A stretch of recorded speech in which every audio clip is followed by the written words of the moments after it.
I was so absorbed in my work, going over investment reports, that the sound of the ringing phone scarcely registered at first.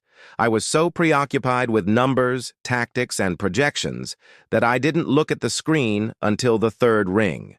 My gut advised me to disregard the unknown number since I get too many calls from people who want something from me. Business prospects, alliances, even distant relatives who suddenly remembered we were related. If it was important, people would leave a message after seeing my name in financial magazines. But for some reason, my fingers hesitated. Something about this call felt strange. I hovered over the decline button before finally answering. Hello? The silence stretched a second, too long. Then a voice I hadn't heard in 12 years spoke, tentative, gentle, but carrying a weight I knew too well. My chest tightened and I went rigid in my chair. My grip on the phone tightened as I processed the unexpected, instantly transported, back to a moment I had long buried. For a brief second, I thought I had misheard my ex-wife's voice. Maybe the long hours were messing with my mind. But it was her. That sickly sweet voice, unmistakable. Everything inside me screamed to hang up when she asked for something poisonous. I had erased her from my life for a reason. She wasn't supposed to be here anymore. When I spoke, my voice came out colder and sharper than I intended. What do you want? She sighed, soft, calculated. The same sigh she used to give when she wanted pity. But I didn't care. I heard about your father. The word hit me like a blade. My father, the man who had supported me through everything. The one who had seen me crumble and forced me to get back up, stronger, untouchable. He had believed in loyalty, integrity, and respect. And now this woman, the same woman who had deceived me, who had acted like she cared, wanted to offer her final respects. I swallowed the rage rising in my throat. She had never cared for my father. She hated him, for his discipline, for his moral integrity, for the fact that he had seen right through her long before I did. So why was she calling now? My mind drifted back to the past, the deception, the betrayal, the utter destruction of everything we had built together.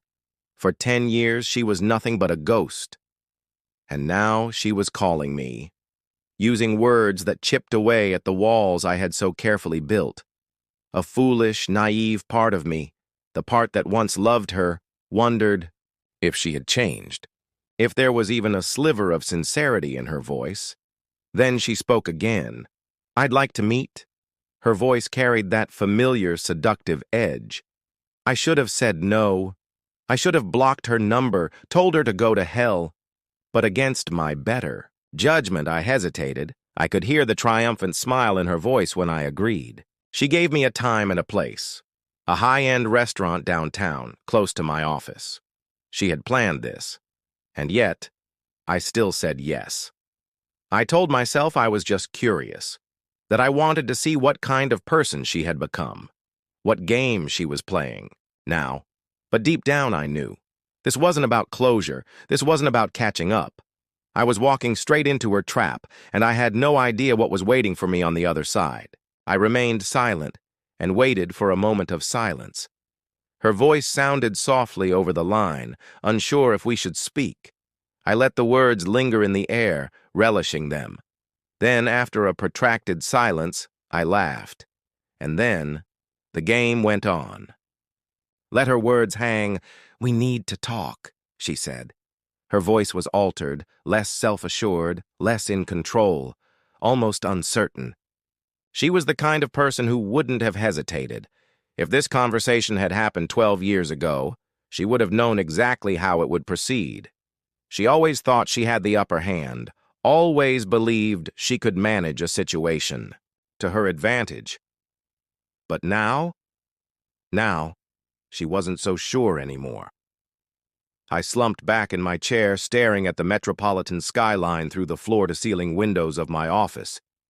The phone was still pressed to my ear, the stillness between us stretching longer with each passing second. Lastly, I took a deep breath. Can we have a private meeting?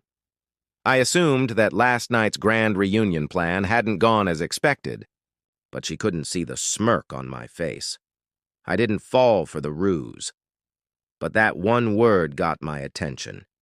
She was always demanding, never used to saying please, always expecting things to go her way.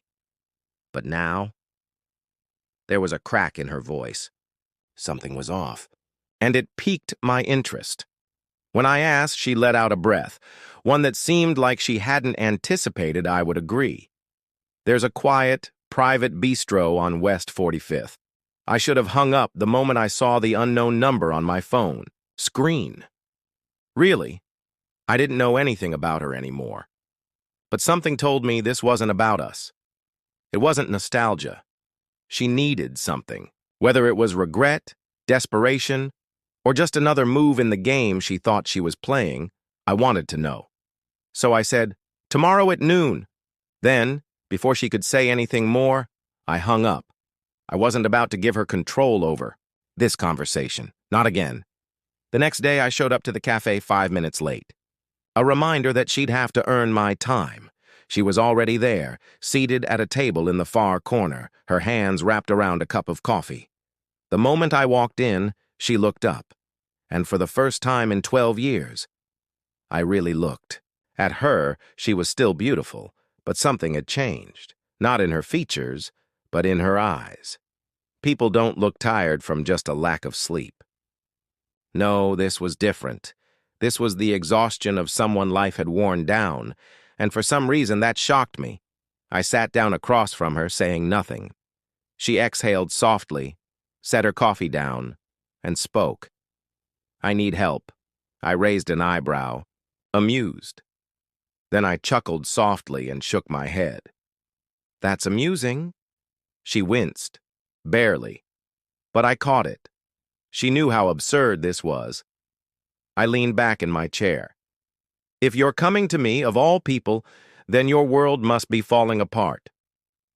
Her fingers tightened around her coffee cup. "It's my husband." I wasn't surprised.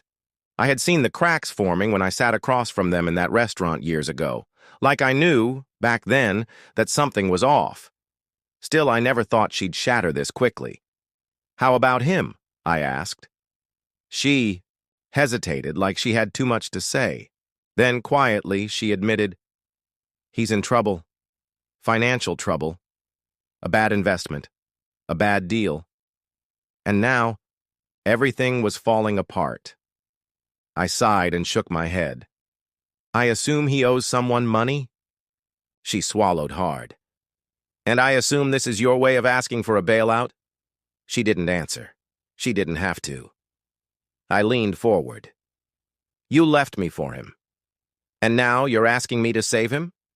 She flinched, but there was no humor in it. "I know how it sounds," she whispered. "No," I corrected. "You don't. If she did, she wouldn't have dared to come here." So I let the silence stretch between us, watching her squirm under my gaze. Then finally, I asked the one question that had been bothering me. "Does he know you're here?" She hesitated, then shook her head. That was all I needed to know. 12 years ago, she had tossed me aside like I was nothing. Now she was desperate, hiding things. And back where she had started. But this time, I wasn't the man she could manipulate. I leaned in, my voice low. "You spent 12 years pretending I didn't exist, convincing yourself you made the right choice." Her eyes blinked rapidly, like she was struggling to keep control. "But now, when things go wrong, you come running back?" She didn't answer. She didn't have to. I smirked. "You always had a choice." She stayed silent, because she knew I was right. I let the moment stretch. Then finally I stood. "So whatever happens to him, that's on you." Her eyes widened like she hadn't expected me to refuse. "You don't understand." "I understand perfectly." My voice was cold. "You burned a bridge, and now you're realizing it was your only way out." I pulled some cash from my pocket and tossed it onto the table. She barely reacted. Some people don't deserve second chances. and I wasn't going to give her one. Without another word, I turned and walked out. I could feel her eyes on my back. Maybe she thought I'd cave. Maybe she thought there was still something left between us. She was wrong. I didn't know anything about her anymore, and I didn't care to.